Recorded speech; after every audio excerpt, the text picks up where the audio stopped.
يا أيها المشتاقون بنور جماله بلغ العلا بكماله كشف الدجى بجماله حصلت جميع خصاله صلوا عليه وآله وأصحابه وسلموا تسليما. بسم اللہ الرحمن الرحیم. السلام علیکم ناظرین. پروگرام صبح نور کے ساتھ آپ کا میزبان نذیر احمد غازی حاضر ہے. ناظرین اکرام، حضرت ابو انیس صوفی برکت علی صاحب رحمہ اللہ کی تالیف اسماء النبی الکریم صلی اللہ علیہ وآلہ وسلم سے ایک اسم مبارک سیدنا صاحب المعجزات صلی اللہ علیہ وآلہ وسلم، ہمارے سردار معجزات والے، درود و سلام بھیجے اللہ آپ صلی اللہ علیہ وسلم اور آپ کی آل پاک پر. حضرت اسماء بنت امیس رضی اللہ تعالی عنہا سے مروی ہے کہ حضور نبی کریم صلی اللہ علیہ وسلم اپنا سر اقدس سیدنا علی المرتضیٰ شیر خدا کی گود میں رکھ کر آرام فرما رہے تھے، جس کی وجہ سے حضرت علی کی عصر کی نماز ادا نہ ہو سکی، یہاں تک کہ سورج غروب ہو گیا. نبی کریم صلی اللہ علیہ وسلم نے دعا کی، اے اللہ، علی تیری اور تیرے رسول صلی اللہ علیہ وسلم کی اطاعت میں تھا، اس پر سورج واپس لوٹا دے.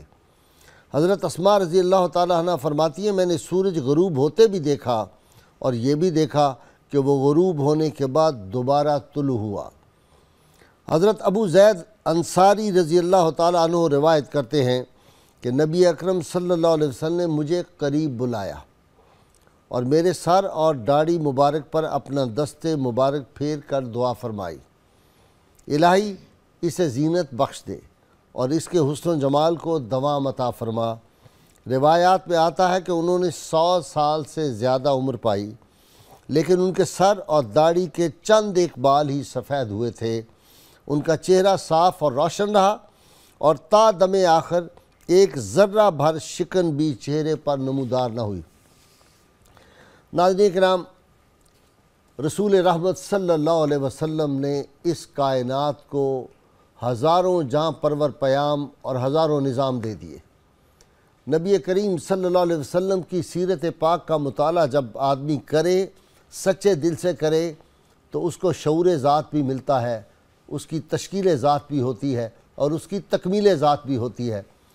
اسلام میں وعدے کی پابندی پر بڑا زور دیا گیا ہے. قرآن حکیم نے ارشاد فرمایا، وَأَوْفُوا بِالْعَهْدِ، اپنے عہدوں، اپنے وعدوں کو پورا کرو. اور حدیث پاک میں ارشاد ہے، لا دین لمن لا عہد لہ، اس آدمی کا تو دین ہی نہیں جس کا کوئی وعدے کی پابندی نہیں، جو وعدے کی پابندی نہیں کرتا. وعدے کی پابندی سے انسان کی شخصیت کا پتہ چلتا ہے. اور میں تو یہ کہا کرتا ہوں کہ اس سے ماؤں کے دودھ کا بھی پتہ چلتا ہے. جن لوگوں نے شریف ماؤں کے دودھ پیے ہوتے ہیں، باعظمت اور باعصمت ماؤں کے دودھ پیے ہوتے ہیں، وہ اپنے وعدوں پر قائم رہتے ہیں. اور یہ ہم نے دیکھا کہ تاریخ عالم میں جن لوگوں نے وعدوں کو نبھایا تھا، سیدہ فاطمہ رضی اللہ تعالی عنہا سلام اللہ علیہا کے بیٹے نے، فرزند ارجمند نے کربلا میں کیسا وعدہ نبھا کے دکھا دیا دنیا کو. رہتی دنیا تک تا قیامت تک وہ جو ایفائے عہد تھا وہ روشن چمکتا رہے گا، دمکتا رہے گا. لوگوں کے دلوں میں وہ اسی لیے بسے تھے. ہم نے بھی ایک عہد کیا تھا ناظرین کرام، پاکستان کے رہنے والوں نے اللہ اور اللہ کے رسول صلی اللہ علیہ وسلم سے، کہ آپ نبی کریم صلی اللہ علیہ وسلم کے نالین پاک کے تصدق میں یہ خطہ زمین ہمیں دیا گیا تھا، ہم اس میں اللہ اور رسول کا نظام نافذ کریں گے. ناظرین کرام، ہمیں اس عہد کو یاد رکھنا ہے، ہمیں اس کو نہیں بلانا. آج اسلام میں وعدہ کی کیا اہمیت ہے، وقت کی پابندی کی کیا اسلامی تعلیمات ہے، اس اہم موضوع پہ گفتگو کرنے کے لیے میں نے اپنے اسٹوڈیو میں دعوت دی ہے ماہر تعلیم، ساری زندگی پڑھنے پڑھانے میں گزر گئی، پروفیسر سعید احمد خان صاحب میرے مہمان بنتے رہتے ہیں. پروفیسر صاحب بہت شکریہ آپ تشریف لائے. ان کے ساتھ ملک پاکستان کے بہت مشہور سکالر، کئی کتابوں کے مصنف جناب علامہ غلام رسول قاسمی آج میرے پہلی مرتبہ مہمان بنے. علامہ صاحب بہت شکریہ آپ بھی تشریف لائے. اور نوجوان سکالر جن سے آپ واقف ہیں پروفیسر مجاہد احمد، وہ بھی میرے ساتھ ہیں. مجاہد بہت شکریہ. پروفیسر صاحب، ہمارے ہاں لوگ یہ سمجھتے ہیں چراغ حسرت نے کہا تھا رات کی بات کا مذکور ہی کیا، رات گئی بات گئی. یہ قرآن حکیم میں کیا تعلیمات ہیں؟ بسم اللہ الرحمن الرحیم. اللہم صلی علی محمد وعلی آل محمد وبارک وسلم. محترم جسٹس صاحب، بات یہ ہے کہ قرآن حکیم ہم پر واضح کرتا ہے کہ انسان کا خمیر وعدے سے اٹھایا گیا ہے.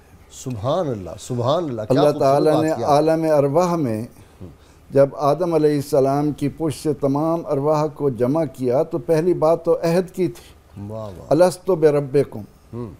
اور پھر قرآن کریم میں اللہ تعالیٰ نے کتنے مقامات پر انسان کو یاد دلایا ہے کہ تم میرے ساتھ ایک عہد کر کے آئے ہو. اور وہیں ایک میثاق بھی ہے جو اللہ تعالیٰ نے اپنے حبیب مکرم صلی اللہ علیہ وسلم کے لیے لیا کہ اذ اخذ اللہ میثاق النبیین. اللہ تعالیٰ نے انبیاء علیہ السلام سے حضور سید عالم صلی اللہ علیہ وسلم کے لیے ایک میثاق لیا. یہ میثاق اور عہد اور وعدہ یہ انسانی زندگی کو، جیسا کہ آپ نے ابتداء فرمایا، کہ یہ حسن عطا کرتے ہیں. معاشرتی اعتماد اس وعدے کے بغیر پنپتا ہی نہیں. سوسائٹی بکھر جاتی. آپ کی بات میں معذرت انٹرفیئر کر رہا ہوں. سرگودا میں گیا تھا سیرت کانفرنس میں، وہاں ایک قاضی صاحب تھے، بزرگ وکیل، بہت عمر کے. انہوں نے کمال کی بات کی. انہوں نے یہ بات سنا کہ قرآن حکیم کی آیت، اور آخر میں جو بات کی بس وہ نشہ طاری کر دیا. انہوں نے کہا پھر اللہ تعالیٰ نے انبیاء سے فرمایا کہ تم سارے وعدہ کرو اور اس بات کا عہد کرو. تو اس کے بعد اللہ تعالیٰ نے فرمایا یہ جو معاہدہ لکھا گیا ہے اب میں اس پہ کاؤنٹر سائن کرتا ہوں. جی ہاں، یہ بالکل ٹھیک ہے. اقررتم، میں نے بھی قالوا اقررنا قال فاشهدوا وانا معكم من الشاہدین. اقرار بھی کیا اور پھر خود رب العالمین گواہ بھی بنا. یہ وعدے کے ساتھ گواہی کا جو تصور چلا آ رہا ہے ہمارے ہاں، جب بھی کوئی میثاق لکھتے ہیں، کوئی وثیقہ نویسی ہوتی ہے، اس میں گواہ بھی لائے جاتے ہیں.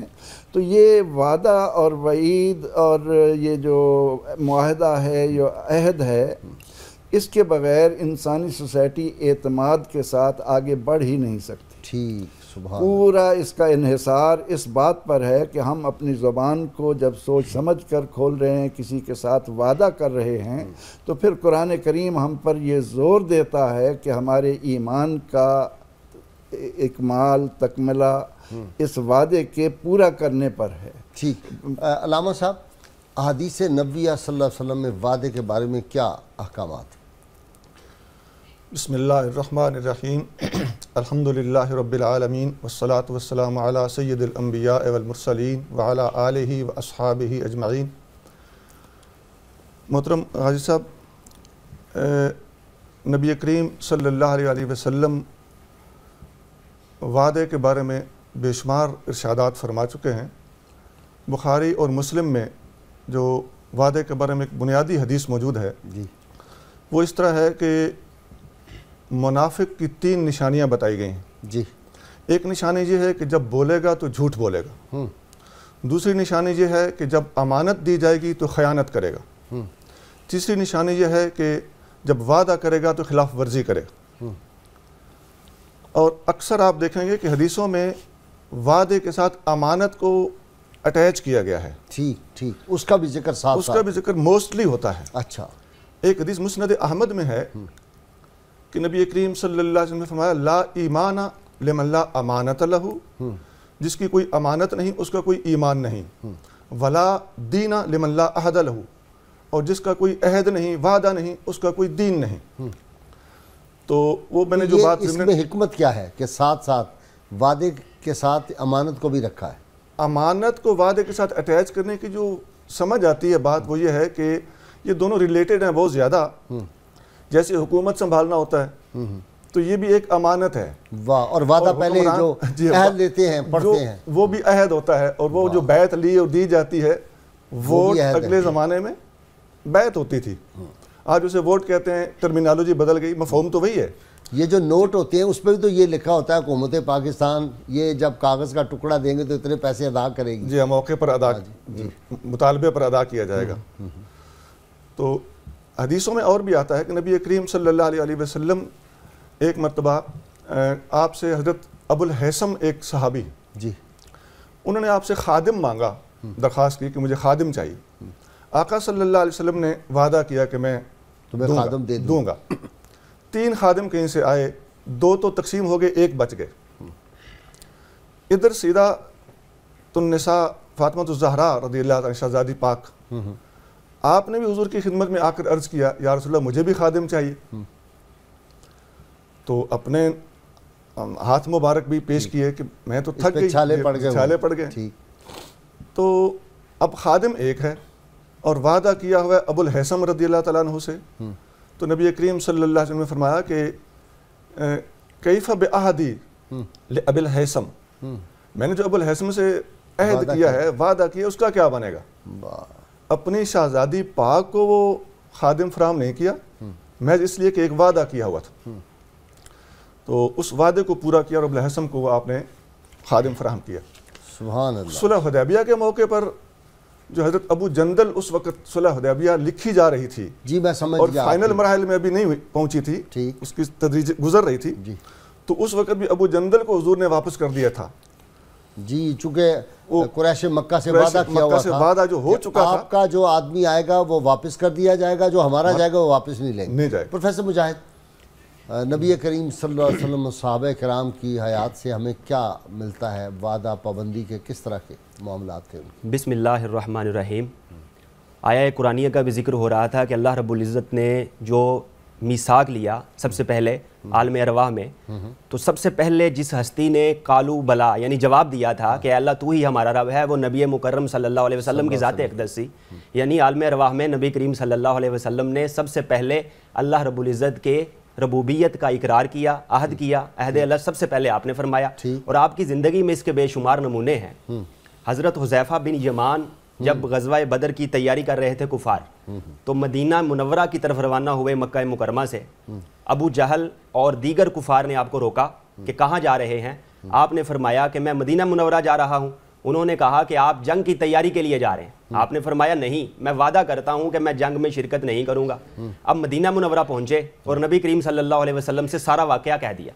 نبی کریم صلی اللہ علیہ وسلم نے فرمایا کہ اب آپ واقعہ ہی جنگ میں شرکت نہیں کریں گے, اگرچہ وعدہ آپ نے کفار سے کیا ہے لیکن اس کی پابندی بھی ضروری ہے. اچھا 2 تھے صحابی, حضرت حذیفہ کے ساتھ ایک اور بھی تھے. جی اسی طرح ایک اور صحابی کا بھی ذکر ملتا ہے, حضرت ابو رافع رضی اللہ عنہ. اچھا اس بات پہ اور بھی ایک بات کا اضافہ کریں نا, کہ 313 تھے ٹوٹل, یعنی آدمیوں کی کتنی کمی تھی مجاہدین کی. بالکل مجاہدین کی قلت تھی اور اس قدر ضرورت تھی, اس کے باوجود نبی کریم صلی اللہ علیہ وسلم نے انہیں غزوہ بدر میں شرکت کی اجازت مرحمت نہیں فرمائی. اور حضرت ابو رافع رضی اللہ عنہ جو سفیر قریش بن کے اس وقت قبول اسلام سے مشرف نہیں ہوئے تھے, نبی کریم صلی اللہ علیہ وسلم کی بارگاہ میں حاضر ہوئے, اور جب آپ کو دیکھا تو آپ پہ فریفتہ ہو گئے اور عرض کیا کہ میں قبول اسلام کرنا چاہتا ہوں اور واپس نہیں جانا چاہتا. آپ نے فرمایا آپ چونکہ سفیر بن کر آئے ہیں اور اگر میں آپ کو یہاں روک لوں تو یہ بات عہدی ہوگی, عہد شکنی ہوگی, لہٰذا آپ واپس جائیے اور پھر اگر آپ کا دل مطمئن رہے تو پھر واپس آ جائیے. تو وہ واپس مکہ مکرمہ آئے, اس کے بعد دوبارہ آئے اور انہوں نے قبولیت اسلام سے وہ مشرف ہوئے, اظہار اسلام کیا. اور صحابہ کرام کا جہاں تک آپ نے سوال فرمایا ہے, تو حضرت ابن عمر رضی اللہ تعالی عنہ عبداللہ بن عمر وقت وصال آیا, جی عبداللہ بن عمر, جب ان کا وقت وصال آیا تو وہ کہنے لگے کہ مجھ سے ایک قریشی نے یہ فرمائش کی تھی کہ میں آپ کی بیٹی سے نکاح کرنا چاہتا ہوں. آپ کی بات جاری رہے گی, ایک کالر آ گئے اور اس واقعہ کو ہم مکمل کریں گے. جی السلام علیکم. وعلیکم السلام. غازی صاحب خیریت سے؟ اللہ کا شکر, آپ سنائیں. غازی صاحب قبلہ, سوال یہ ہے کہ یہ وعدہ صرف غریبوں تک محدود ہے کہ یہ سیاستدان جو الیکشن کے دوران وعدے کرتے ہیں, سبز باغ دکھاتے ہیں, اس کے بعد منہ چھپا کر اسلام آباد میں بیٹھ جاتے ہیں, تو ان کو بھی ذرا کوئی شرم و حیا دلائیں, غریبوں کے ساتھ ظلم کر رہے ہیں. بہت اچھا سوال آپ نے کیا, یقیناً پوچھیں گے انشاءاللہ. جی آپ واقعہ مکمل فرمائیں. حضرت عبداللہ بن عمر کا جب وقت وصال آیا تو آپ نے فرمایا کہ ایک قریشی نے مجھ سے یہ خواہش کا اظہار کیا تھا کہ میں آپ کی بیٹی سے نکاح کرنا چاہتا ہوں اور میرا وقت وصال ہے, اب میں اپنی بیٹی کا نکاح اس قریشی سے کرتا ہوں، میں نے وعدہ اگرچہ نہیں کیا تھا لیکن وعدے سے ملتے جلتے الفاظ بولے تھے، اور میں نہیں چاہتا انشاءاللہ آپ کے بارے میں غور کریں گے. جی بالکل صحیح. اور میں نہیں چاہتا کہ میں جب اللہ کے حضور پیش ہوں اور منافقین کی خصلت میں سے ایک خصلت مجھ میں موجود ہو. اور حضرت سیدنا عمر فاروق رضی اللہ تعالیٰ عنہ کے حوالے سے آتا ہے کہ جب آپ کسی کو گورنر بنانے کے لیے حکم صادر فرماتے اور اس سے یہ حلف لیتے تھے کہ آپ نے ان چھنا آٹا کھانا ہے، ترکی گھوڑے پہ سوار نہیں ہونا اور کوئی دربان نہیں رکھنا اور لوگوں کی حاجت براری کرنی ہے، حاجت روی کے لیے ہر وقت تیار رہنا ہے، اور اگر وہ اس حلف اور وعدے کی پابندی نہ کرتا تو اس کو معزول کر دیا کرتے تھے. معزول کیا، ان کو تو وہ بالوں کا بنا ہوا کرتا پہنوا دیا دیتے تھے اور معزول بھی ذرا دائیں بائیں کی اسے معزول کر دیا. سبحان اللہ. پروفیسر صاحب آپ چونکہ سینئر ہیں ہمارے، یہ بتائیے کہ یہ جو انہوں نے سوال پوچھا ہے، یہ سیاستدانوں کے وعدے جو ہیں، تو ان کے وعدے تو ہوتے ہیں تیرے وعدے پر جیے تو یہ جان جھوٹ جانا کہ خوشی سے مر نہ جاتے اگر اعتبار ہوتا. ہماری بڑی بد نصیبی ہے کہ ہم نے ایک تو اپنے آپ کو مسلمان کہلا رکھا ہے، پھر ایک قوم کی سیادت کی ذمہ داری ہمیں ملتی ہے تو اس کی بنا پر ہم پر یہ بات لازم ہو جاتی ہے کہ ہم ہر حال میں اپنے اس عہد کا، اپنے ان وعدوں کا پاس کریں جو ہم نے لوگوں کو بے وقوف بنانے کے لیے ان سے.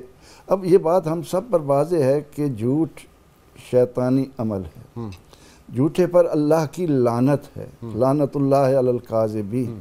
اس کے باوجود ہم نے اس ملک کے اندر ان کے بقول جو رواج دیا کہ جو جتنا بڑا سیاستدان اتنا بڑا جھوٹا، اتنا وہ کہتے ہیں یہ کون سی حدیث ہے، سیاست میں تو ہر چیز فیئر ہے، everything is fair in love and war. یعنی حماقت کی انتہا ہے کہ سیاست عربی زبان کا لفظ ہے، اس کے معنی ہے اللہ کے احکام کو زمین پر نافذ کرنا. سبحان اللہ. السیاسہ، اچھا، نفوذ و احکام اللہ تعالی علی الارض، زمین پر اللہ کے احکام کو جاری کرنے کا نام سیاست ہے.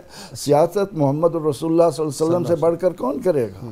سیدنا صدیق اکبر رضی اللہ عنہ جب ان کو خلیفہ بنا دیا جاتا ہے اور وہ لوگوں کے سامنے آتے ہیں بیعت لینے کے لیے تو آپ یہی فرماتے ہیں کہ اے لوگو، اگر میں اللہ اور اس کے رسول کے وعدے کے مطابق ان کے مطابق عمل کروں تو تم پر میری اتباع، میری اطاعت لازم ہے، اور اگر مجھے دیکھو کہ میں اللہ اور اس کے رسول صلی اللہ علیہ وسلم کی اطاعت نہیں کر رہا تو تم پر میری اطاعت لازم نہیں ہے. لیکن پروفیسر میں نے دیکھا ہے، دیکھیں نا، آپ بندے ہیں وہ وعدہ کر لیتے ہیں، بالفرض ووٹ ہے اس کا وعدہ کر لیا، وہ کہتے ہیں جی کہ اب رات کو ہمیں لفافہ پہنچ گیا، وزیر اعظم صاحب کے کسی مشیر نے کہہ دیا، وزیر نے کہہ دیا، وزیر اعظم نے کہہ دیا، اب دیکھیں نا جی وہ انہوں نے کہہ دیا ہے تو اب تو وعدے کی پابندی نہیں نا. وعدے کی پابندی تو ہے دو غریب آدمی ہوں، دو بھوکے ننگے ہوں، ان کے درمیان تو وعدہ ہے، معززین کے لیے تو نہیں نا یہ ہو سکتا. وعدہ کرتے ہوئے ہزار بار سوچنا چاہیے، جیسا کہ ابھی علامہ صاحب بھی فرما رہے تھے.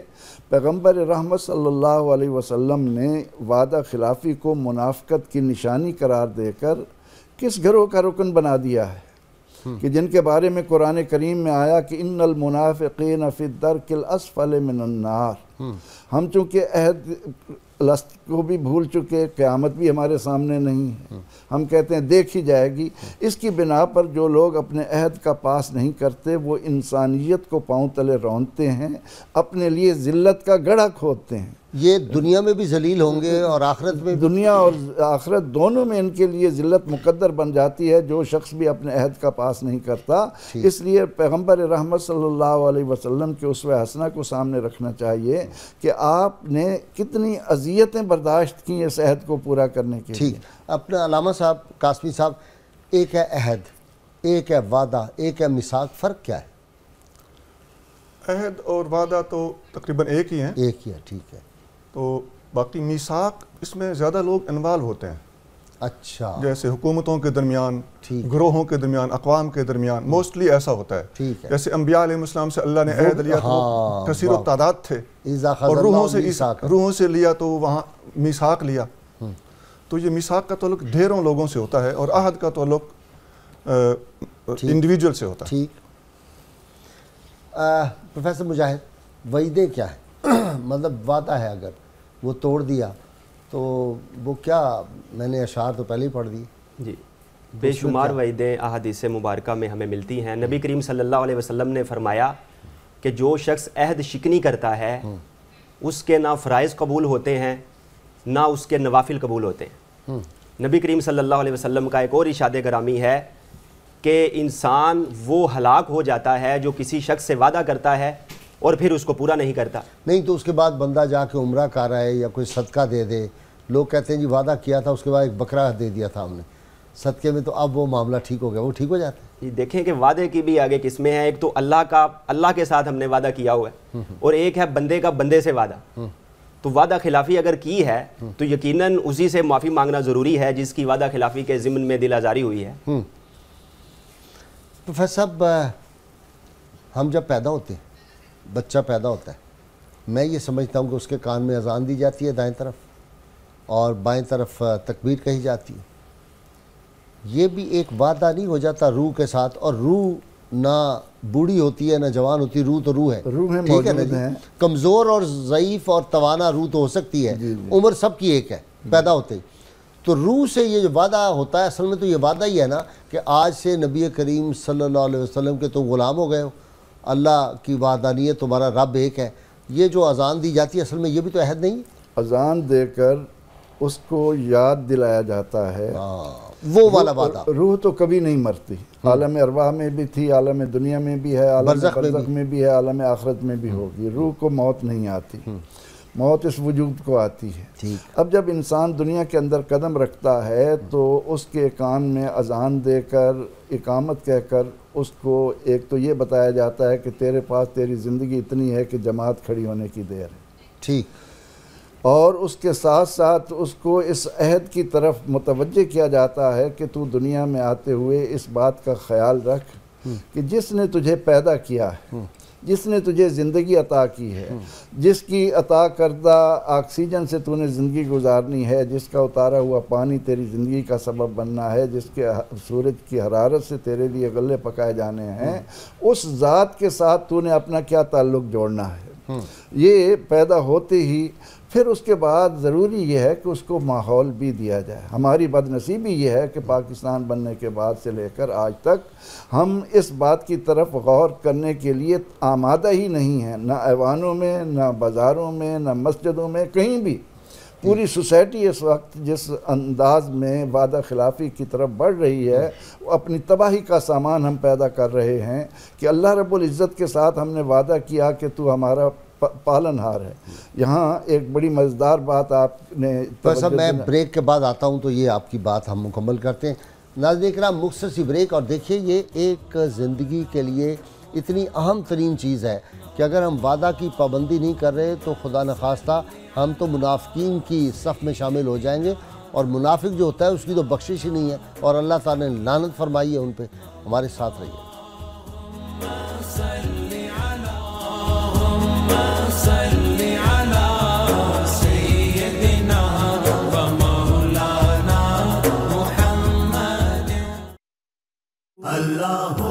ارشاد باری تعالیٰ ہے اور شیطان کے راستوں پر نہ چلو, بے شک وہ تمہارا کھلا دشمن ہے.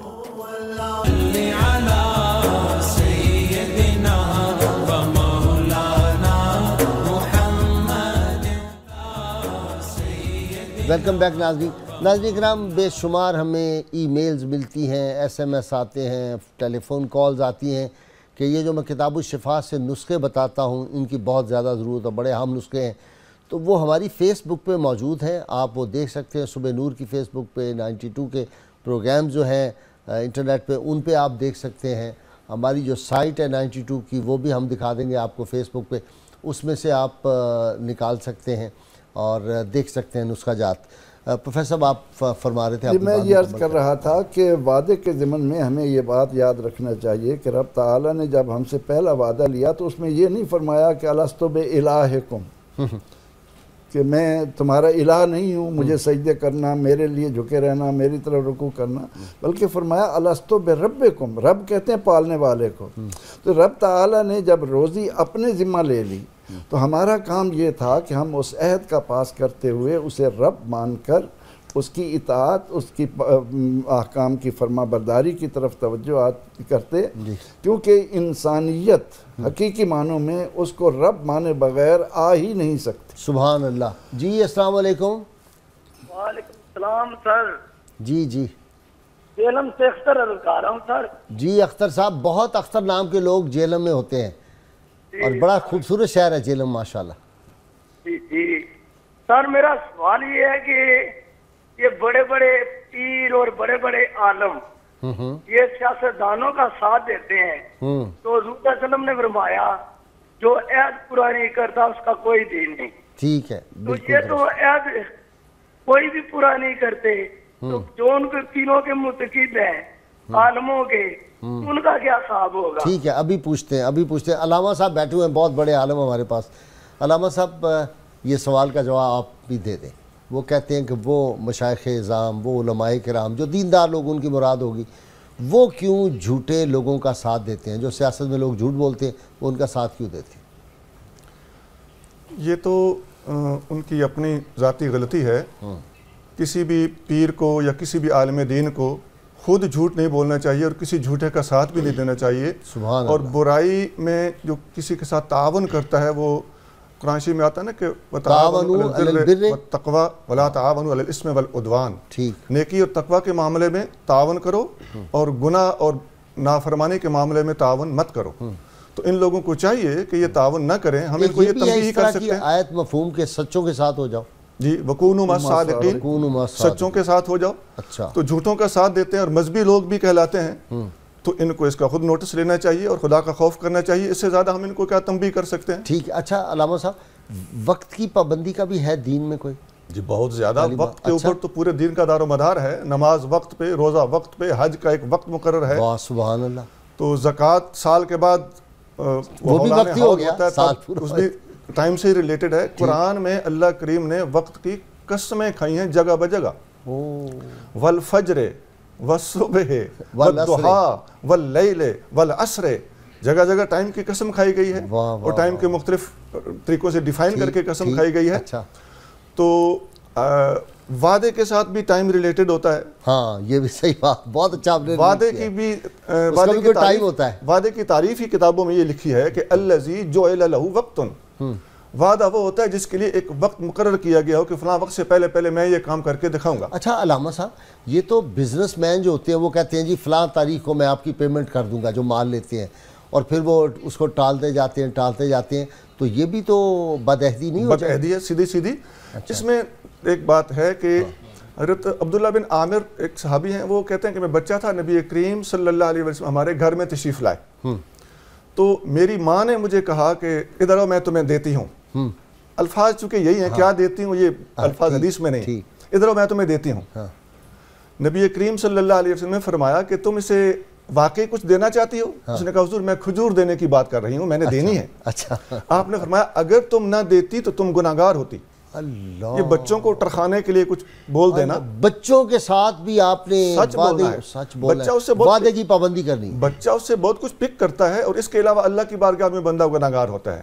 اچھا، لیکن ایک بات یہ ہے کہ یہ جو کاروباری لوگوں کا یا بعض کا حکومتی لوگوں کا بھی آپ نے جو باتیں کی، ساری باتیں سامنے آ جانی چاہیے دیانتداری کے ساتھ۔ جی بالکل آنی چاہیے، ہمیں کسی کا خوف ڈر نہیں ہے، خوف ڈر بھی نہیں ہے، اور کسی کے اوپر اللہ اور اللہ کے رسول کا ادب، احترام، ڈر، خوف ہمیں اس طرف سے ادھر سے ہونا چاہیے۔ دنیا کے بندوں کا ڈر وہ نہیں ہونا چاہیے آدمی۔ ان لوگوں کو اکثر ان کی جو حکومتی وعدے ہوتے ہیں ووٹ لینے سے پہلے، ان میں سے اکثر وعدوں سے یہ لوگ پھر جاتے ہیں، بلکہ وعدہ کرتے وقت انہیں پتہ ہوتا ہے کہ میں جھوٹ بول رہا ہوں۔ لیکن ایک ایکسیپشن بھی ہے، ان کو ایک معافی بھی ہے۔ اچھا علامہ صاحب، میں کچھ لوگوں کو جانتا ہوں جو نعوذ باللہ کہتے ہیں کہ گنبد خضرا کی قسم ہے، مجھے فلاں کی قسم ہے، میں یہ جو بات کر رہا ہوں، یا لوگوں کو قسم دیتے ہیں آپ کو فلاں کی قسم ہے، تو حضور صلی اللہ علیہ وسلم کی قسم، آپ کے روضہ انور کی کعبہ، یہ میں اکثر دیکھتا ہوں یہ ووٹ لینے دینے کے معاملے میں۔ اس کا کیا ہے؟ یہ اللہ کے جو قسم دیتا ہے وہ بھی بے ایمان، وہ بھی جھوٹا ہے، وہ بھی گناہگار ہے۔ اول تو اللہ کے سوا کسی کی قسم دینا بھی محل نظر ہے۔ اچھا جی، اس پر بھی تھوڑا وہ کوئی قانون ہے اس کے بارے میں بھی۔ جی ٹھیک۔ دوسرے پھر دوسروں کو قسم دینا، دوسروں کو قسم دینے سے اس پر یہ قسم لاگو ہوتی ہی نہیں ہے جب تک وہ خود قسم نہ اپنے ذمہ لے. ٹھیک ٹھیک ٹھیک. اس طرح کسی کے کہہ دینے سے وہ بعض لوگ طرح طرح کی قسمیں دیتے ہیں, اب میں وہ دہراتا نہیں ہوں, تو اس کا کوئی شریعت میں وہ نہیں ہے. ٹھیک ہے, ایک کالر ہے علامہ صاحب. جی السلام علیکم. وعلیکم السلام ورحمۃ اللہ. غازی صاحب کیا حال ہے؟ اللہ کا شکر ہے, آپ سنائیں. غازی صاحب الحمدللہ شکر ہے. میں جی شفقات اللہ نقشبندی قصور شہر سے بات کر رہا ہوں. جی جی بسم اللہ. تو سر میں نے یہ عرض کرنی تھی وعدے کے حوالے سے. ایک تو وعدہ ہوتا ہے کہ اللہ تعالیٰ کے ساتھ کیا جاتا ہے, اور ایک یہ وعدہ کہ جو انسان کے ساتھ اگر وہ توڑ دیا جائے, اور اس کے علاوہ اگر کوئی فوت ہو جاتا ہے, وعدہ کیا اور وہ فوت ہو گیا, اب اس کا کیا ازالہ ہوگا؟ معافی مانگنی پڑے گی گناہ کی, یا کوئی اس کا کفارہ بھی ادا کرنا پڑے گا؟ ٹھیک ہے, پوچھ لیتے ہیں. مجاہد ہمارے ایک دوست ہیں خواجہ خوشدل فہیم, آج کل علیل ہیں, بہت نیک آدمی. ایک معاملے میں ان کو حکومتی وقت نے پیسہ دولت لوگوں نے بڑا ان کو کہا, انہوں نے کہا جی جو میں نے وعدہ کیا ہے جو مرضی ہو جائے میں پورا کروں گا. تو ایسے لوگ ہمارے معاشرے میں الحمدللہ ہیں. بالکل ایسے. میں آج صبح نکل رہا تھا تو میں نے ان کے لیے دعا کی, صحت کی, کہ اللہ ان کو صحت عطا فرمائے. اور مجھے اس بات پہ بڑی راحت ہوتی ہے جب میں سنتا ہوں کہ لوگ وعدوں کی پابندی کرتے ہیں. تو اس میں ماں باپ کی تربیت کا بھی اثر ہوتا ہے. جی بالکل تربیت کا اثر ہوتا ہے. آپ دیکھیے حضور سیدنا غوث العظم رحمہ اللہ, آپ کی والدہ نے آپ کی کیسی تربیت کی تھی, اور آپ سے یہ عہد لیا تھا کہ ہمیشہ سچ بولنا ہے, اور اس عہد کی پابندی کرتے رہے. اور پھر دیکھیے کہ جب آپ کی ولادت ہوئی تو دودھ نوش نہیں کیا, افطاری تک نہیں کیا, یعنی سحری کے وقت کی بھی پابندی کی, افطاری کے وقت کی بھی پابندی کی, اور اللہ کے عہد کی بھی پابندی کی. اور اسی طرح ہم دیکھتے ہیں کہ جو اولیاء اللہ ہیں انہوں نے ہمیشہ وقت سے بھرپور فائدہ اٹھایا. حضرت آصف بن برخیہ کہتے ہیں کہ پلک جھپکنے میں میں تخت لے آؤں گا, اور پھر لے بھی آتے ہیں. سیدنا علی المرتضیٰ کے بارے آتا ہے کہ ایک آپ قدم مبارک رکھتے گھوڑے کے اوپر دوسرا رکھنے لگتے تو آپ قرآن پاک ختم کر لیتے. اب اس کا یہ مطلب نہیں ہے کہ وہ قرآن پاک کی ترتیل کی رعایت نہیں کرتے تھے, اس کا یہ مطلب ہے کہ وہ وقت پر حاکم ہو گئے تھے, وقت ان کے اختیار میں دے دیا گیا تھا, اور وہ وقت کی چوڑائی میں کام کرتے تھے, جس کو ہم آسان لفظوں میں کہہ سکتے ہیں وقت کی برکت. قائد اعظم رحمہ اللہ کا ایک واقعہ یاد آ رہا ہے کہ جب آپ اسٹیٹ بینک آف پاکستان کے افتتاح کے لیے گئے, علیل بھی تھے, بر وقت پہنچ گئے اور اپنے وعدے کے مطابق پہنچ گئے. دیکھا کچھ کرسیاں جو ہیں خالی پڑی ہوئی ہیں, اور ابھی بعض وزراء آئے نہیں, اور اس وقت کے وزیر اعظم لیاقت علی خان بھی نہیں پہنچے. آپ نے فرمایا ساری کرسیاں اٹھوا دو, اور منتظمین سے فرمایا کہ پروگرام کو شروع کیا جائے. جب وزراء آئے اور وزیر اعظم آئے تو انہوں نے بھی سارا پروگرام جو ہے پیچھے کھڑے ہو کے ان کو سننا پڑا. تو ہمارے اکابرین نے تو اس طرح کے ہمیں درس دیے ہیں. اور اسی طرح نماز عید پڑھنے کے لیے قائد اعظم جب پہلی عید تھی عید الاضحیٰ کی, تو جاتے ہیں تو رستے میں کچھ تاخیر ہو گئی, تو اس وقت کے جو امام تھے جو عید پڑھانے لگے تھے مولانا ظہور الحسن درس صاحب, ان سے لوگوں نے کہا کہ آپ قائد اعظم کا انتظار کر لیں, تھوڑی سی تاخیر ہے. انہوں نے فرمایا کہ میں اللہ کے لیے عید پڑھانے آیا ہوں, قائد اعظم کے لیے نہیں آیا. اب قائد اعظم جب پہنچے تو لوگوں نے کہا اگلی صف میں, اصول تھا, فرمایا نہیں پیچھے ہی کھڑا ہوں گا. اور جب ان سے ملے تو ان کو داد دی کہ علماء کو یہ زیب نہیں دیتا کہ وہ کسی کا انتظار کریں, اور علماء کا کردار ایسا ہی ہونا چاہیے. واہ واہ. اپنا پروفیسر صاحب آپ کا بھی بڑا شعری اور علمی ذوق بھی ہے. میرے محبوب نے وعدہ کیا ہے 5ویں دن کا, کسی سے سن لیا ہوگا یہ زندگی 4 دن کی ہے. وقت تو مقرر ہے, لیکن اس کے لیے پوری انسانی تاریخ ہم پر واضح کرتی ہے کہ الوقت من ذہب, وقت سونا ہے. اچھا جی. الوقت هو الحیات, وقت ہی زندگی ہے. اللہ. الوقت سیف قاطع, وقت کاٹ دینے والی ایک تلوار ہے. الوقت سیف ان لم تقطع یقطع کا, وقت ایک تلوار ہے, اگر تم اسے نہیں کاٹو گے یہ تمہیں کاٹتا ہوا چلا جائے گا. دنیا کی تاریخ ہم پر واضح کرتی ہے کہ جتنے بھی عظیم انسان ہوئے وہ صرف وقت کا صحیح مصرف کرنے کی بنا پر انہوں نے اوج ثریا پر قدم رکھے. کالر آپ کی اجازت ہے. جی السلام علیکم. السلام علیکم غازی صاحب, کیا حال ہیں آپ کے؟ جی اللہ کا شکر, آپ کی دعائیں. غازی صاحب آپ کو مبارکباد دینے کو دل کرتا ہے, اس نفسا نفسی کے دور میں آپ کے ہاتھ چومنے کو دل کرتا ہے جو کام آپ کر رہے ہیں. بہت شکریہ آپ کا, بڑی مہربانی. اچھا میرا سوال یہ ہے کہ کچھ لوگ کہتے ہیں کہ اللہ کا وعدہ, اس کی حقیقت کیا ہے؟ ٹھیک ہے. اور دوسری بات یہ کہ ایک حدیث میں ہے کہ جان بچانے کے لیے جھوٹ بول سکتے ہیں. ٹھیک ہے جی. تو اس کی حد ذرا بتا دیجیے. جی ٹھیک ہے پروفیسر صاحب، یہ سوال آپ نے جب یہ کہا جاتا ہے کہ اللہ کا وعدہ، تو وہ اللہ تعالیٰ کو ضامن بنا رہا ہے. ٹھیک ہے. اب اس پر یہ ذمہ داری عائد ہوتی ہے کہ اس نے جو اللہ کو گواہ بنا کر اپنا وعدہ کیا ہے اس کا پاس بھی رکھے. پاس نہ رکھنے والا، جیسا کہ حدیث پاک کی روشنی میں ہم جان چکے ہیں کہ وہ منافقت کی صف میں آ جاتا ہے. ٹھیک. تو اس لیے ہمیں ایک تو گریز کرنا چاہیے، ایسا نہیں کرنا چاہیے. ٹھیک ہے. لیکن اگر کسی نے اللہ تعالیٰ کو گواہ بنایا ہے تو پھر اس کا پاس رکھتے ہوئے، کیونکہ اللہ تو موجود ہے، ٹھیک ہے، اس کی نظروں سے تو کوئی چیز دور نہیں ہے، مخفی نہیں ہے، وہ ہر ایک چیز کو جانتا ہے. اب اگر اس کی خلاف ورزی کرے گا تو یقینی طور پر وہ گناہگار ہوگا. اور جان بچانے کے لیے جھوٹ، وہ ایک اور موضوع آ جاتا ہے کہ کہاں کہاں انسان خلاف واقعہ بات کر سکتا ہے. اضطراری اس کو کیفیت کہتے ہیں. اضطراری کیفیت میں جس طرح کی جان بچانے کے لیے ہمیں شریعت نے کہا کہ تم یہ حرام چیزیں بھی جان بچانے کی خاطر کھا لو، لیکن جان بچانے کے لیے ہماری تاریخ تو یہ بتاتی ہے انہوں نے جان بھی قربان کر دی. جان بچانے کے لیے اگر جھوٹ بولا جانے کی اجازت دی جائے تو یہ معاشرے کے اندر بگاڑ کا سبب بنے گا.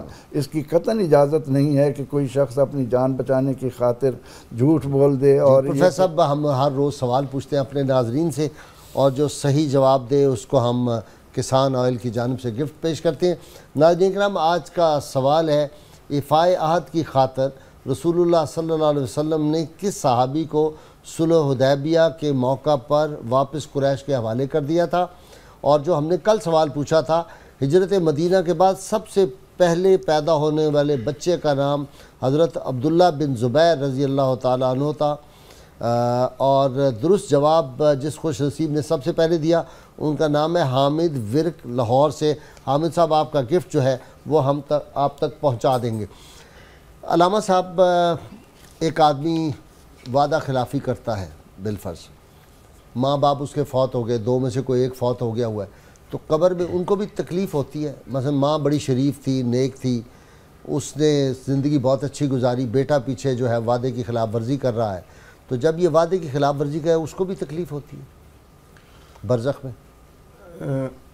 وعدہ والدہ نے کیا تھا نہ بیٹے نے کیا. وعدہ خلافی بیٹا کر رہا ہے، والدہ فوت ہو چکی ہے. نہیں، لا اچھا، تزر وازرۃ وزر اخری، کوئی ایک بندہ دوسرے کا بوجھ نہیں. سزا نہیں، میں کہہ رہا ہوں کہ جب ان کو اعمال پہنچتے ہیں اپنے بات کے خلاف کہ وہ، میں کہہ رہا ہوں دکھ ہوگا، افسوس لگنا، یہ ضرور ہے افسوس، ایسا ہوتا ہے. لیکن یعنی ماں باپ بھی دکھی ہوتے ہیں. اس ضمن میں میں قرآن کریم کا حوالہ دینا چاہوں گا. قرآن نے کہا کہ اِنَّا نَحْنُ نَكْتُبُ مَا قَدَّمُوا وَآثَارَهُمْ وَكُلَّ شَيْءٍ أَحْصَيْنَاهُ فِي إِمَامٍ مُبِينٍ، کہ لوگ جو کچھ کر رہے ہیں، انہوں نے جو کچھ آگے بھیجا ہے وہ بھی ہم نے لکھ لیا، اور جو کچھ پیچھے چھوڑ کر آئے ہیں وہ بھی ہم نے لکھ لیا ہے. تو یہ آثار اولاد ہے. مرنے کے بعد اگر اولاد لوگوں کے ساتھ حسن سلوک سے پیش آتی ہے، ان کو سکھ دیتی ہے، ان کے آرام میں شریک ہوتی ہے، ان کو بلندیوں پر لے جانے کے لیے کوششوں میں رہتی ہے، تو اللہ تعالیٰ ان کی وجہ سے ان کے ماں باپ کے درجات کو بلند کرتا ہے. ٹھیک. اور جب اولاد ماں باپ کے مرنے کے بعد معاشرے میں بگاڑ کا سبب بنتی ہے، لوگوں کو دکھ دیتے ہیں، تو اس کی وجہ سے یقینی طور پر وہ دکھ میں مبتلا ہوتے ہیں. یہی میں جانا، ان کی روح جو ہے وہ بھی دکھی ہوتی ہیں کہ یہ ہمارا نام لے کر کہ یہ فلاں کا بیٹا ہے، اس کو فلاں نے جنم دیا تھا. تو اس کی وجہ سے یقینی طور پر قرآن کریم کی روشنی میں ان کو بھی تکلیف ہوتی ہے. جب ہم یہ دیکھتے ہیں کہ کسی کے مرنے کے بعد اس کا بیٹا اللہ کا نام لیتا ہے اور والد عذاب میں ہوتا ہے، تو اللہ کریم فرماتا ہے کہ مجھے حیا آتی ہے کہ میرے اس بندے کا بیٹا میرا نام لے رہا ہے، وہ میرا قرآن، میرا پاک کلام شروع کر رہا ہے، میں اس کو دکھ دوں. تو اسی طرح اولاد کی برائیوں کی وجہ سے بھی ماں باپ دکھی ہوتے ہیں. وہ اس پر افسوس کا اظہار کرتے ہیں کہ ہماری اولاد ہمارا نام روشن کرنے کی بجائے ہمیں بدنام کرنے میں کیوں لگی. تو لہذا وعدے کی پابندی سے ان کی روحیں خوش ہوں گی یقینی طور پر. پروفیسر مجاہد، ہمارے ہاں اولیاء کرام کی بڑی پابندی کی، مجاہدین اسلام نے بھی، محمد بن قاسم کے واقعات ہیں، صحابہ کرام کے بے شمار واقعات ہیں، تو کیسے ان کے معاملات تھے؟ جیسا کہ پہلے میں عرض کر رہا تھا، آپ خلفائے راشدین کا دیکھ لیجئے. حضرت ابو بکر صدیق رضی اللہ تعالیٰ عنہ، جب آپ نے خلافت کا قلمدان سنبھالا ہے تو کتنے فتنے اس وقت اٹھ رہے تھے. فتنہ ارتداد تھا، دعوی نبوت کا فتنہ تھا، منکرین زکوٰۃ کا فتنہ تھا، اور بھی کئی مسائل تھے، لیکن آپ نے وقت سے فائدہ اٹھایا اور بر وقت سارے اقدامات کر کے ان سارے فتنوں کو کچلا۔ حضرت سیدنا عمر فاروق رضی اللہ عنہ کو دیکھیے کہ 22 لاکھ مربع میل مختصر وقت کے اندر اس دور میں آپ نے فتح فرمایا اور اسلامی سلطنت میں شامل فرمایا، اور اسی طرح حضرت علی المرتضیٰ کی مثال بھی دی۔ لیکن یہاں پہ میں یہ عرض کرنا چاہتا ہوں کہ ہمیں وقت کو جو ہے مینیج کرنا چاہیے۔ آج ہم اپنا بہت سارا وقت غیر اہم سرگرمیوں میں ہم گزار دیتے ہیں، ہمارا کمپیوٹر اتنا زیادہ کچھ ٹی وی میں گزار دیا، کمپیوٹر پہ، لیپ ٹاپ پہ، پھر فیس بک ہے، واٹس ایپ ہے، وائبر ہے، اتنی زیادہ چیزیں آ گئی ہیں، موبائل پہ آپ کے دستیاب ہیں، آپ ان کو دیکھنا شروع کر دیں، 2-2 4-4 منٹ بھی دیں تو آپ کے 2-4 گھنٹے اس میں ہی صرف ہو جاتے ہیں۔ تو ہمیں دیکھنا چاہیے، اپنی ترجیحات کو سیٹ کرنا چاہیے، اور پھر مثال کے طور پہ ہمیں کوئی دوست فون کرتا ہے اور کوئی نمبر لکھوانا چاہتا ہے تو پورے گھر میں طوفان آ جاتا ہے کہ جناب پینسل دیجیے گا، قلم کہاں ہے، کاغذ کہاں ہے، تو کتنا وقت ہم ضائع کر بیٹھتے ہیں، بڑی اہم بات کتنا وقت ہم ضائع کر بیٹھتے ہیں۔ تو یہی ہے کہ ہمیں سلیقے کے ساتھ اپنے چیزوں کو، سامان کو رکھنا چاہیے، اور بعض اوقات یہ ہوتا ہے وقت ضائع کرنے کا جو سبب بنتا ہے کہ ہم ایک ہی وقت میں مختلف کام شروع کر بیٹھتے ہیں، وہ کوئی بھی مکمل نہیں ہوتا، تو یہ پیشگی منصوبہ سازی کی ضرورت ہے۔ اچھا جی، اپنا علامہ صاحب یہاں سے ایک بات آتی ہے ریلیٹڈ کہ افراتفری میں سب نکلنے کی کوشش کر رہے ہیں، اس سے سب کا وقت ضائع ہو رہا ہے، راستہ دینا بھی تو ایک ثواب کا کام نہیں ہے دین اسلام میں؟ بالکل۔ کیا ہے تعلیمات، کیا تعلیمات ہے؟ کسی سڑک پہ جاتے ہوئے جی ہاں جی وہی میں یا کہیں بھی کسی رش کے موقع پر اگر آپ گھسیں گے ایک دوسرے کے اندر تو یہ دیکھا گیا ہے کہ جتنا زیادہ آگے نکلنے کی ایک انسان اپنا ٹائم بچانے کی کوشش کرتا ہے، دوسرے کا بھی ٹائم ضائع کرتا ہے، اپنا بھی ٹائم ضائع کرتا ہے، اس کو اذیت بھی دیتا ہے۔ جی، تو جس طرح مجاہد صاحب نے بات کی کہ ایک مینجمنٹ ہونی چاہیے، اس کے لیے کوئی کنٹرول اول تو حکومتی سطح پہ یا ایک معاشرتی سطح پہ ہونے چاہیے، اور اگر وہاں ایسا کوئی سسٹم نہیں ہو تو انسان کو خود سینسیبل ہونا چاہیے، تھوڑا سا ہولڈ کر لے اور راستہ دوسروں کو بھی مل جائے گا، اس کو بھی مل جائے گا۔ صحیح۔ پروفیسر صاحب، محراب و منبر سے صرف چند ٹاپک ڈسکس ہوتے ہیں، کیا جی؟ بالفرض نماز کی اہمیت جی، اب رمضان شریف آ گیا، رمضان کی اہمیت بیان کر دی، اب حج کا مہینہ آ گیا، اب کسی بزرگان دین کا آ گیا، یہی ٹاپک ہم چلاتے ہیں۔ یہ کون بتائے گا کہ وعدے کی پابندی جو ہے اس پہ بھی جمعہ پڑھانا چاہیے، وقت کی پابندی؟ قرآن کریم کا جب ہم درس دیتے ہیں، قرآن کریم کی روشنی میں جب ہم لوگوں کے سامنے واعظ اور نصیحت کرتے ہیں تو اس میں تو یہ ساری باتیں آتی ہیں۔ اس میں 12 خطبے ہی چلتے ہیں جی 12 مہینوں میں، یہ محرم کا ہے، یہ سفر کا ہے، یہ فلاں ہے، کبھی یہ جو پریکٹیکل لوگوں کی تربیت ہے ادھر کیوں نہیں دیا جاتا؟ اس کی اشد ضرورت ہے، تربیت نہیں ہے ہمارے ہاں دینی مدارس میں، تربیت کا تو فقدان ہے۔ میں نے 8 سال گزارے ہیں ان میں، تو وہاں صرف لکیر کا فقیر بنایا جاتا ہے، وہااں اخبارات کا مطالعہ تک کی پابندی لگا دی جاتی ہے، اور صرف انہی دائرے میں انہیں رہنا ہوتا ہے جو انہوں نے متعین کر رکھے ہیں۔ تو اس کی تبھی پھر خود کچھ بمبار بھی بعض مدارس سے تیار ہوتے ہیں۔ جی ہاں، یہ ہماری بہت بڑی بد نصیبی ہے، اور پاکستان بننے کے بعد سے لے کر ایک جماعت دینی مدارس کے نام پر اس قسم کے مشاغل میں رہی ہے، اور وہ پاکستان کے وجود کو معاذ اللہ اس انداز سے پیش کرتے ہیں کہ اسے نہیں بننا چاہیے تھا، اور وہی لوگ آج لوگوں کی جانیں لے کر، بے گناہ لوگوں کے خون سے ہولی کھیل کر سمجھتے ہیں کہ ہم اس طرح سے کامیاب ہو جائیں گے۔ اب آپ بتائیں کہ اس کو چھوڑ دیجئے، اب دینی مدارس، مساجد میں آپ جیسے پروفیسر بھی تو ہیں نا، پڑھے لکھے لوگ بھی ہیں، تو میں تو یہ سمجھتا ہوں کہ مساجد میں باقاعدہ انتظامی جو کمیٹیاں ہیں ان کو بھی چاہیے کہ کہیں جی کہ وعدے کی پابندی، وقت کی پابندی، ماں باپ کا ادب احترام، اس پہ بھی لیکچر دیں۔ محرم کے واقعات ہم سن رہے ہیں، اس کے لیے جو کام ہمیں شروع سے کرنا چاہیے تھا اس کی طرف کوئی توجہ نہیں دی گئی۔ اسلام میں دینی اور دنیاوی تعلیم کے الگ کا کوئی تصور ہی نہیں۔ 7ویں صدی ہجری تک آپ کوئی ثابت کریں کہ یہ دینی مدرسے تھے، یہ دنیاوی مدرسے تھے؟ ٹھیک، ہماری دین ہماری دنیا ہے، ہماری دنیا ہمارا دین ہے۔ سبحان کاش اگر ہم پاکستان بننے کے بعد سے لارڈ مکالے کے دیے ہوئے نظام تعلیم کو لے کر چلنے کی بجائے ہم نے سر جوڑ کر یہ سوچا ہوتا کہ ہم ایک الگ قوم کے طور پر وجود میں آ رہے ہیں۔ قیاس اپنی ملت پر اقوام مغرب سے نہ کر، خاص ہے ترکیب میں قوم رسول ہاشمی۔ اپنی ملت پر قیاس اقوام مغرب سے نہ کر، خاص ہے ترکیب میں قوم رسول ہاشم. وہ خاص ترکیب جو ہے اس کی بڑی ضرورت ہے. پروفیسر صاحب بہت شکریہ آپ کا، چونکہ وقت پروگرام کا ہوتا ہے محدود. علامہ صاحب آپ کا بھی بہت شکریہ، آپ تشریف لائے اتنا سفر کر کے. پروفیسر مجاہد آپ کا بھی شکریہ. ناظرین کرام، کتاب الشفا سے نسخہ دل کی تکالیف کے لیے، ہارٹ ڈیزیزز کے لیے، سورہ اعراف کی آیت نمبر 43 وَنَزَعْنَا فِي صُدُورِهِم مِّن غِلٍّ کو مٹی کے نئے برتن پر زعفران اور عرق گلاب سے لکھیں اور برتن کو دھو کر وہ پانی مریض کو پلا دیں. انشاءاللہ تعالیٰ اس کو صحت نصیب ہوگی. شرط یہ ہے اول و آخر کوئی بھی درود پاک جو آپ کو آتا ہو وہ 11 مرتبہ پڑھ لیں. سیدنا علی شیر خدا کرم اللہ وجہ الکریم فرماتے ہیں کسی کے راز کو ظاہر کرنا عہد شکنی اور بے وفائی کی سب سے بری صورت ہے. اللہ کریم سے دعا ہے کہ وہ ہمیں عہد کی پابندی کی توفیق نصیب فرمائے اور ہمیں منافقین کی صف میں شامل ہونے سے بچائے. اور امام حسن عسکری کا قول مجھے بہت پسند ہے.